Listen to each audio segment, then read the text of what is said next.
Hopkinsville, Kentucky, northwest of Nashville, and that part of Kentucky. Nashville is in Tennessee. Free throw up and good. There are 3 high schools in the city. Hopkinsville, city of 27,000. Cook steals it, but it's taken away by Quarles. Jeff Quarles for Hopkinsville. Down the paint, 10-footer up and good. He took Coleman to the paint, put it up and in, and they power back 9-8.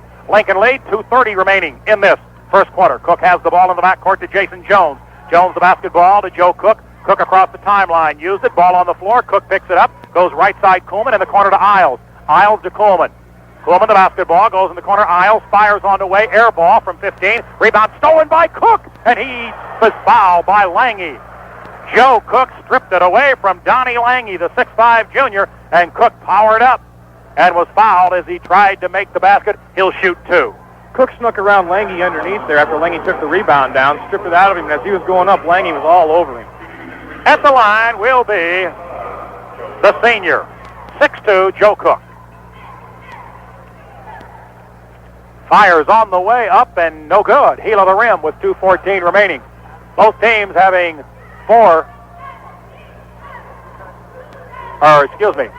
Lincoln has not fouled yet. Hopkinsville has 3. Free throw, Cook, second one, no good. Rebound taken out of there by Jeff Quarles. So Cook missed both free throws, and Hopkinsville can tie it with a basket.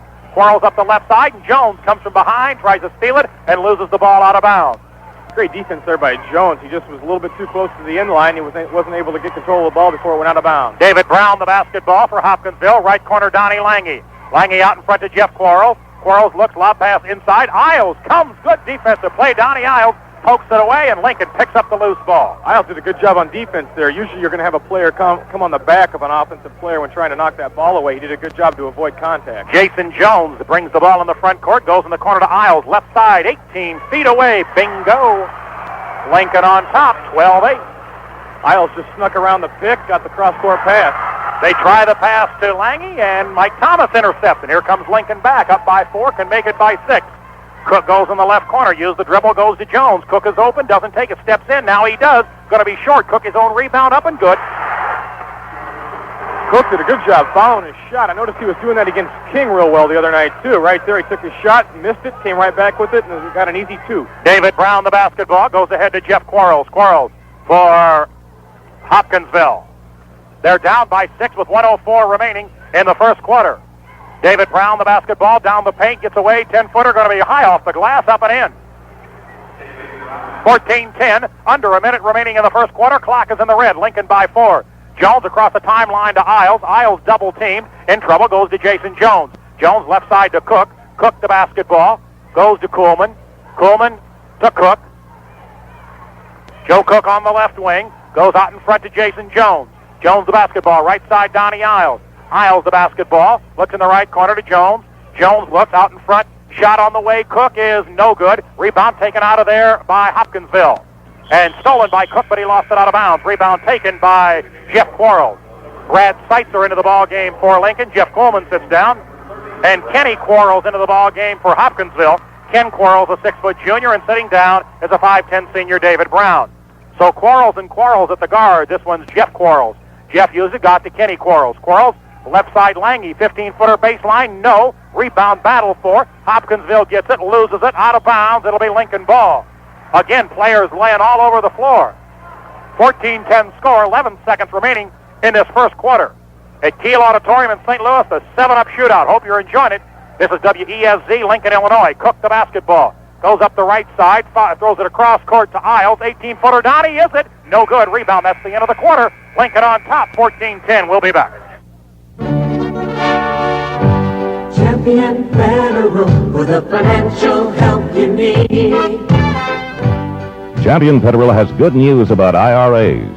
Every wage earner can still deduct up to $2,000 on 1986 taxes. And our news gets even better.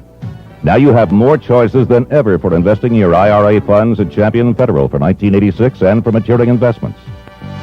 We're working with you, doing our best with friendly personal service. Champion Federal gives you a wider choice in IRAs. Select from certificates, money markets, mutual funds, annuities, and self-directed IRAs. You have until April 15th to invest for 1986. But why wait?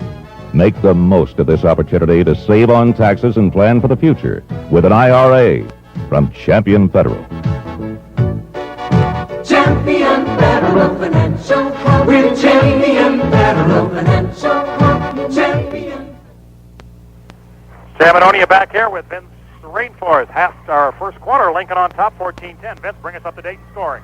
Okay, for the Tigers, David Brown had 2, Ken Quarles had 2, Donnie Lange had 6, and that was it for the Tigers scoring. As for the Railers, it was pretty well spread around. Jason Jones with 2, Joe Cook had 6, Donnie Isles had 4, Mike Thomas had 2. Here we go, back to the action. Hope you're enjoying it on ESZ. They've got the ball out of bounds, they being Hopkinsville. Jones tries to steal it from Jeff Quarles, couldn't do it. And the backcourt to the other Quarles, and that's Kenny Quarles. To Jeff Quarles, across the timeline they come. Quarles the basketball, used the dribble out in front to Kenny Quarles. Quarles looks, used the dribble, goes left side to Donnie Lange.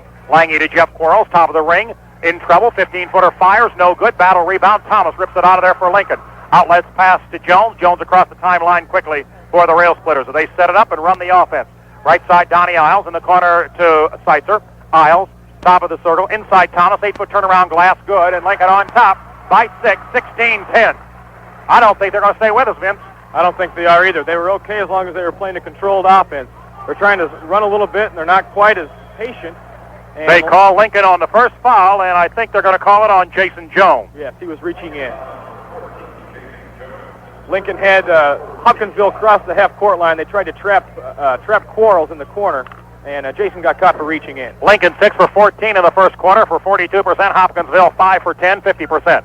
Right side, Lange, lob pass inside. They Quarles has the ball, goes right side to David Brown. Brown goes off inside, good pass, up and in as they got the pass to Crutchfield. Chris Crutchfield, 6'3", junior, put it up and in, and Lincoln on top, 35-24. By 11, Lincoln biggest lead, 13. We're early in the second quarter. Jones the basketball, goes on the right side to Joe Cook. Cook, bothered by terrain, goes left side to Jones. Kuhlman on top of the circle. Kuhlman wants right side, bounce pass Isles. Isles spins away, goes out to Cook. Cook kicks the ball away, picked up in there by Hopkinsville.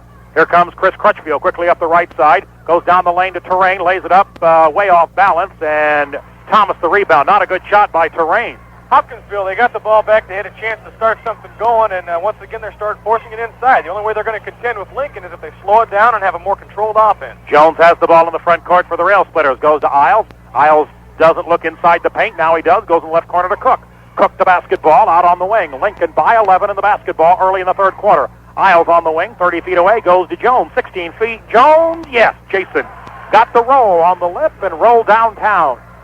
Jones just simply posted up by the free throw line. No one came out and got him, and he had an easy 15-footer. Jeff Quarles goes right side, David Brown, 20-footer Brown, good. And now, Hopkinsville starting to come back in the ball game a little. They're down by 11. Well, they're shooting better anyway, but they can't play enough defense to stop Lincoln. Now they've gone man-to-man. Third quarter, they've gone man-to-man. Jones the basketball. Goes Thomas, 8-foot turnaround. Mike, no good. Rebound, Joe Cook. Cook gets his man up, 10-footer in the lane. Doesn't go. Rebound battle. Lincoln has it again. Cook another try off the glass. Good. You can't give Lincoln 3 chances at it. No, you can't. We mentioned at halftime that Lincoln had a lesser shooting percentage than Hopkinsville, but one reason for that is they're following up their own rebounds and likewise shooting quite more than Hopkinsville is. Jeff Quarles the basketball, and the front court goes to David Brown. Brown the basketball, comes down the lane. 20-footer! Didn't go. Tip in by the big guy, and that is Donnie Lange, 6'5", junior.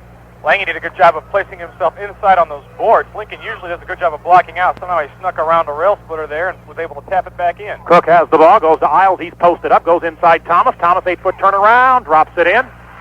They're just not playing any defense at all, and they're man-to-man, not nearly as impressive as Kings was the other night. No, not at all. Lincoln steals it. Cook steals the ball, goes down the lane, stops, pops, blocked out of the air, gets it back, 5-footer, good.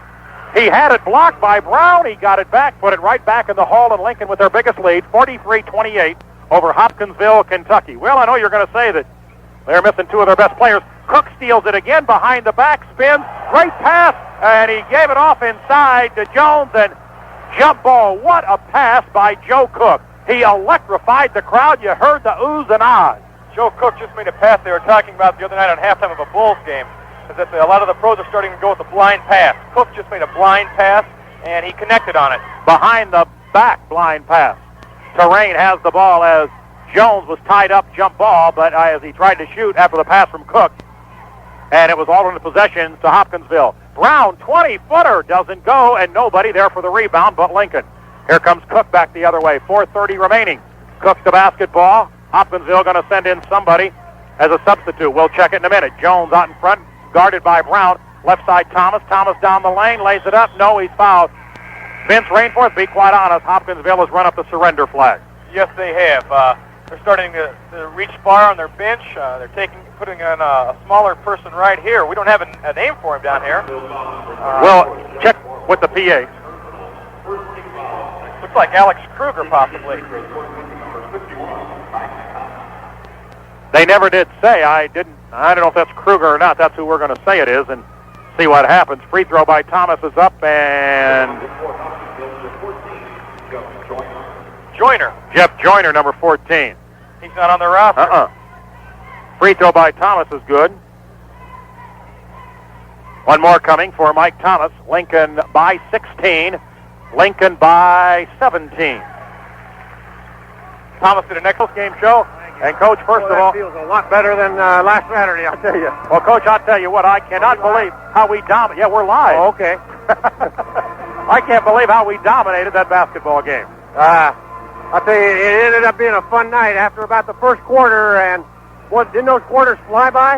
It seemed like we played about two. But after that first quarter, and they got the rhythm and got the feel of the other ball club, they turned it loose. Mike Thomas, Donnie Isles, Joe Cook, Jason Jones.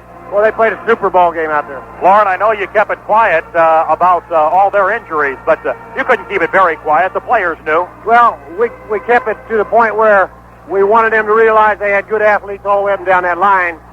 You remember the year we played when Vidurber was hurt. We went to Bloomington, and they had Galvin and Hamilton and the two Dunstons, and they beat us over there. Vidurber was healthy. He got hurt. They come back to Lincoln. We played without him and won by 15. Coach, I tell you what, you've got to be pleased not only with the performance of the players, but also the whole Lincoln crowd. I was afraid the first game got over very early, and you were concerned they were not going to get here in time. Right, they really didn't. We had a pep bus break down, and they didn't get here to halftime, but most of them were here. Okay, Coach, let's go through and talk about the ball game itself. What was the game plan coming in? Well, we knew they like to put a lot of pressure on you on defense, but without the two guys that were hurt, they went to a more of a 2-3 zone, and that didn't really affect us. We went into the 1-3-1 offense, was able to get most shots we wanted off that